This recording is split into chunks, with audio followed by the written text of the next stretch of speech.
When John came home after a long night shift, he discovered his peaceful backyard had been seized for a raucous party, without so much as a single permission asked. Karen, the overbearing HOA president, ruled the chaos with sparkling charm, trampling over his carefully maintained lawn as if the world revolved around her. But John had a quiet, clever plan that turned the tables in a way no one could have predicted. And just wait until you see how the sprinklers brought order, proving that in the end, justice and satisfaction triumphs. I trudged up the driveway, my body still humming from the night shift, longing for nothing more than the sweet surrender of my bed. The air smelled faintly of morning dew, cool and peaceful, and for a fleeting second I allowed myself to imagine the silence. Just me, my thoughts, and the soft hum of the ceiling fan. But that fleeting moment evaporated the instant I reached the edge of my front yard. At first, I thought my eyes were playing tricks on me. Bright lights flickered through the windows, casting chaotic shadows over my usually calm home. Then I heard it. The music. Loud, booming, undeniably, impossibly loud, bouncing off the walls and rattling the windows. And that wasn't all. Laughter, high-pitched and carefree, sliced through the quiet of the suburban morning, a sound that made my chest tighten in disbelief. I blinked. I rubbed my eyes. Surely I hadn't stumbled into some parallel universe where my modest home had become a festival ground. But no, the reality hit me like a splash of cold water. My backyard, my carefully maintained, peaceful, personal sanctuary, had been transformed into what could only be described as a miniature carnival. Colorful streamers danced in the wind, tables sagged under the weight of snacks and finger foods, and a giant inflatable castle, one of those obnoxiously bright, bouncy contraptions designed for chaos and screams, dominated the center of the lawn. It swayed slightly, tethered haphazardly with ropes, and I could hear children, and apparently some adults too, squealing as they bounced on it. And there she was, Karen, my neighbor, the unchallenged HOA president, who had, on more than one occasion, marched over to lecture me about my messy fence or inconsistent lawn care. She stood near the grill, spatula in hand, waving it around as though commanding troops into battle. Her outfit sparkled absurdly in the sunlight, sequins catching the morning rays like miniature mirrors, reflecting the madness around her. The sheer audacity of it all knocked the breath from my lungs. I stepped closer, hoping against reason that someone, anyone, would notice me and pause this spectacle. But no one did. They were lost in their laughter, their conversations, their oblivious enjoyment, completely unaware or perhaps uncaring that this was my private space. My eyes darted around, taking in the sheer scale of it. Adults dancing on the grass as if it were a public park. Chairs from my patio commandeered for use around overflowing tables, and a small cluster of teenagers taking selfies in front of the inflatable castle, oblivious to my mounting horror. And then, of course, the little things began to hit me. One of the partygoers was dipping a slice of pizza into what looked like my fancy garden fountain, the one I had spent weeks cleaning. Another accidentally nudged over a planter, sending soil spilling across the grass. I felt a sharp, almost electric twinge of disbelief. How had this escalated so quickly? How had no one even asked, "Hey, is it okay if we use John's backyard?" Karen, oblivious to my presence, lifted a soda and shouted something to the group that I couldn't quite hear over the music. Her posture, her tone, the confident way she moved through the crowd. It was as if she owned the place, as if my home had been rented out for her convenience. My stomach sank. The audacity, the sheer lack of consideration was staggering. A mixture of shock and indignation coiled inside me, a tightly wound knot that refused to loosen. For a moment, I just stood there, motionless, watching, breathing, hoping that reality would somehow correct itself, that the music would die down, that the crowd would disperse, and that I could reclaim my yard without confrontation. But deep down, I knew the truth. Nothing was going to stop this. My backyard had been hijacked, and the sheer, brazen audacity of it left me in a state of disbelief I couldn't quite shake. And that, I realized, was only the beginning. I couldn't move.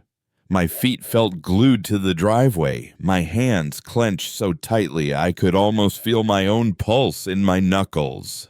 And then, as if sensing my presence for the first time, Karen finally spotted me. But instead of the brief acknowledgement any reasonable host might offer, she raised a hand in that dismissive, airy wave. The one people use when signaling to a waiter rather than a neighbor, and called out, "Oh, John, you don't mind, right? Just for a couple of hours." I froze. My brain struggled to process what I was hearing. A couple of hours. My backyard had been transformed into a full-blown party arena, yet somehow in her mind, this was casual, harmless, temporary. My fridge, usually a sanctuary for my own snacks, had been raided. The chairs from my patio, my carefully arranged furniture, were scattered and now being carried around like props in her theatrical production. And my hammock, the one I had bought after saving for months, my little slice of peace, already bore the deep red stain of spilled wine, courtesy of a guest who had barely glanced at the world beyond their own excitement. I clenched my jaw, and something inside me shifted.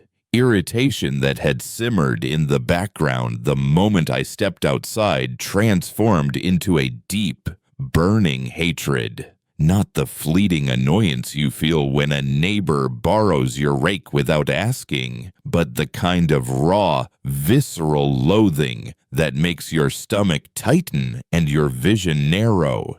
I could see Karen at the grill, sparkling in that sequined dress, her hair catching the sunlight in blinding flashes, and she seemed utterly unaware, or worse, utterly unconcerned, about the chaos she was orchestrating. Instead, she basked in the spotlight, soaking up compliments from her guests as if they were flowers being thrown at her feet. Every laugh from the crowd, every cheer, every clinking glass felt like a personal affront. They didn't see my carefully manicured lawn, flattened and trampled in seconds. They didn't notice the little garden gnome I had set near the flower bed, now toppled and muddy. To them, this was entertainment. To me, it was an invasion, an audacious display of entitlement disguised as festivity. And Karen, of course it was Karen, stood at the center, radiant and untouchable, confident that the entire world existed to admire her cleverness, her charm, her ability to host a party that completely disregarded someone else's property. I tried to make sense of it. Was she oblivious, genuinely incapable of understanding boundaries? Or was this deliberate, a show of power disguised as social grace? Every passing second pushed me closer to the answer I didn't want to accept. Karen knew exactly what she was doing. She thrived on attention, and she had no regard for anyone who stood in the way of her performance. The sheer, unmitigated audacity made my blood boil. It was almost impressive, if it weren't so infuriating. Almost. As I scanned the scene, my hatred grew. People were dancing in formations, forming impromptu conga lines that wound dangerously close to flower beds. A few adults leaned against my fences, using them as convenient supports, without a second thought. The hum of loud music and laughter felt like a wall pressing against me. I wanted to storm forward, to shout, to demand restitution, but the intensity of my anger was oddly intoxicating. It gave me clarity, a sharpened focus, a simmering plan forming in the back of my mind. Karen, the unchallenged star of this spectacle, had made one critical mistake. She assumed I would sit quietly while she commandeered my life for her amusement. The moment she decided that my backyard was hers, she unknowingly lit a fuse that had been waiting for ignition. And while she smiled and basked in the praise of her oblivious guests, I realized with chilling certainty that my next steps would not be polite, and my patience, once extended, had officially expired. Hatred, I discovered, could be strangely motivating.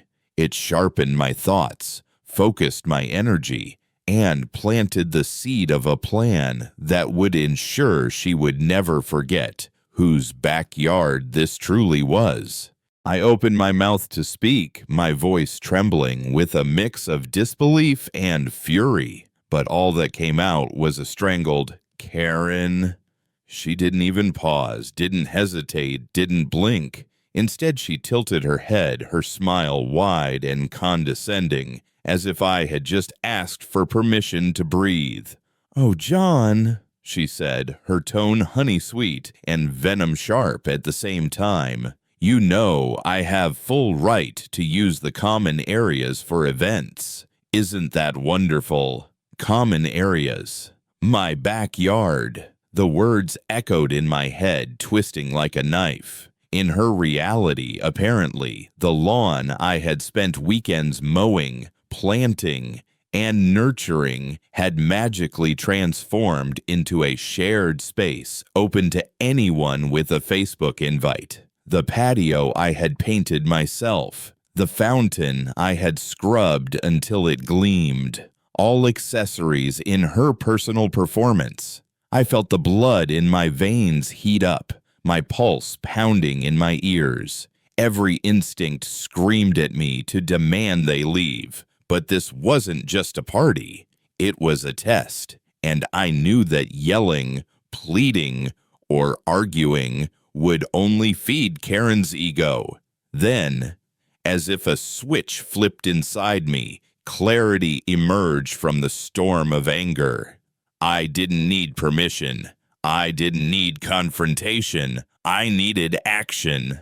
A plan, simple but irresistible, formed in my mind with the calm precision of someone who had been wronged one too many times. Slowly, deliberately, I walked past the throng of dancing and laughing guests, past the tables littered with half-eaten snacks and overturned drinks, past Karen, who was still basking in the chaos she'd created, and into the garage. The garage smelled of oil and sunlight, and the metal of the sprinkler valves gleamed under the dim bulb.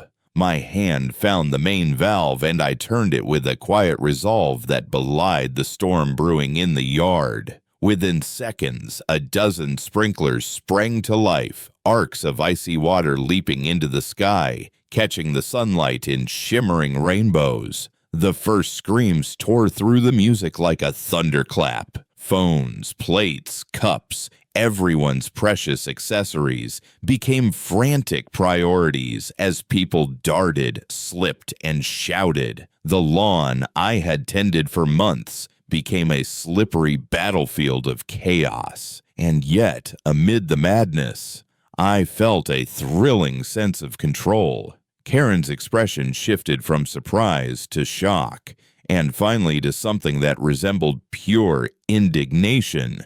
Her hair plastered to her head, her dress clinging uncomfortably. She yelled, "John, this is property damage. Do you know what you've done?" Her voice, usually so commanding and authoritative, faltered in the chaos of soggy guests and flailing limbs. The conga line dissolved into a scramble. Laughter turned into shrieks.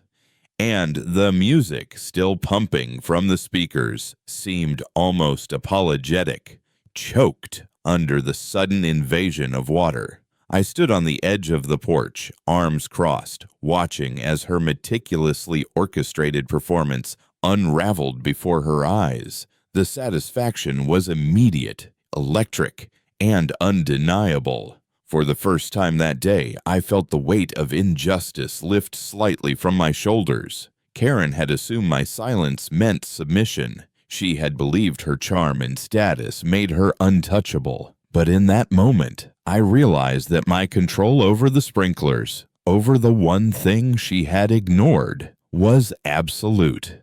As people slipped and laughed, shouted and scurried, Karen's voice rang out, a mixture of panic, anger, and disbelief. And yet she couldn't undo it. She couldn't rewind the chaos. She could only endure it, drenched and humbled in front of everyone who had come to celebrate her imagined perfection. My rage, finally given shape and purpose, had created a spectacle of its own, one that Karen would never forget, no matter how long she tried to rewrite the story in her mind. The sprinklers continued their rhythmic, unrelenting spray, and for the first time all day, I felt a strange, exhilarating satisfaction. This wasn't just a reaction. It was justice, sweet and cool as the water splashing across the grass, washing away the arrogance and entitlement that had invaded my home. And as I watched her flounder, trying to maintain control over a party that had already slipped through her fingers, I knew one thing for certain. Karen had underestimated me, and that mistake would be unforgettable.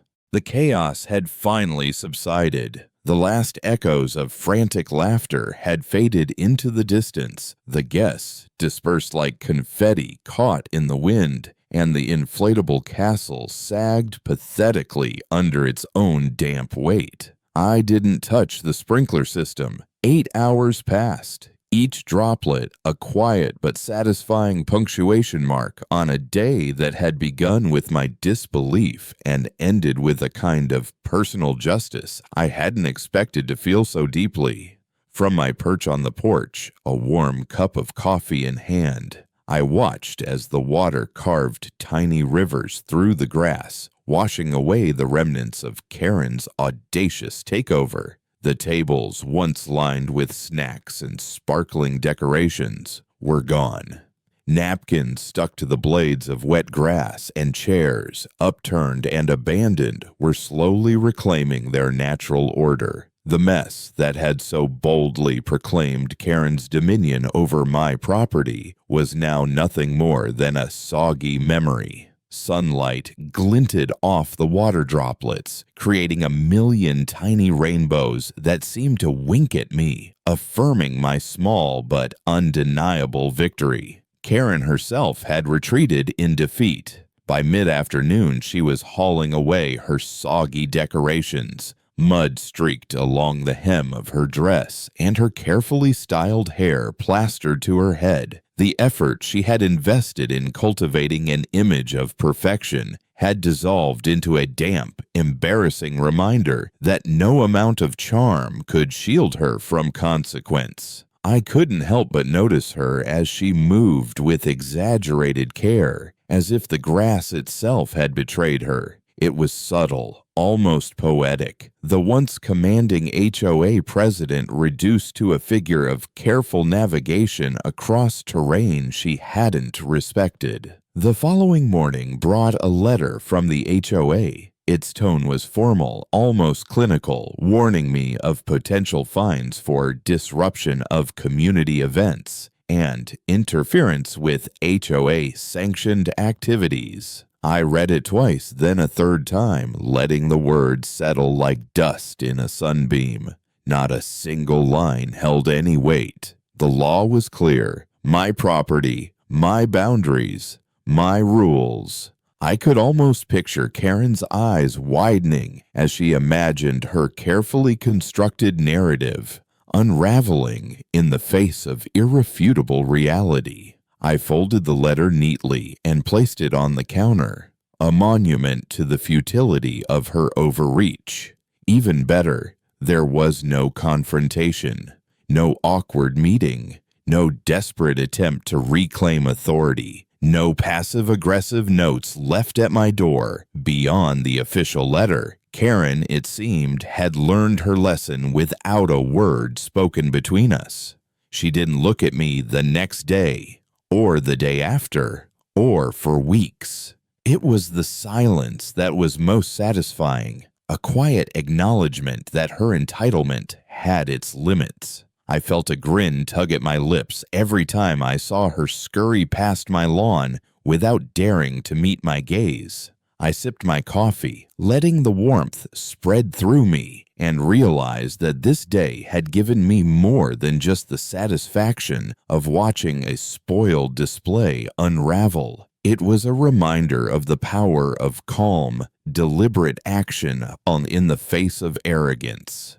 I hadn't yelled, I hadn't argued, and I hadn't stooped to humiliation. I had simply let the natural consequences of her choices unfold. With a little help from some well-timed sprinklers, the water was a metaphor if I allowed myself such indulgence. Cleansing, persistent, quietly triumphant. By the time the lawn began to dry and the sun dipped lower, turning the wet grass into a field of sparkling emerald, I felt an unexpected serenity. The injustice of that Saturday had been addressed, not with aggression, but with patience and precision.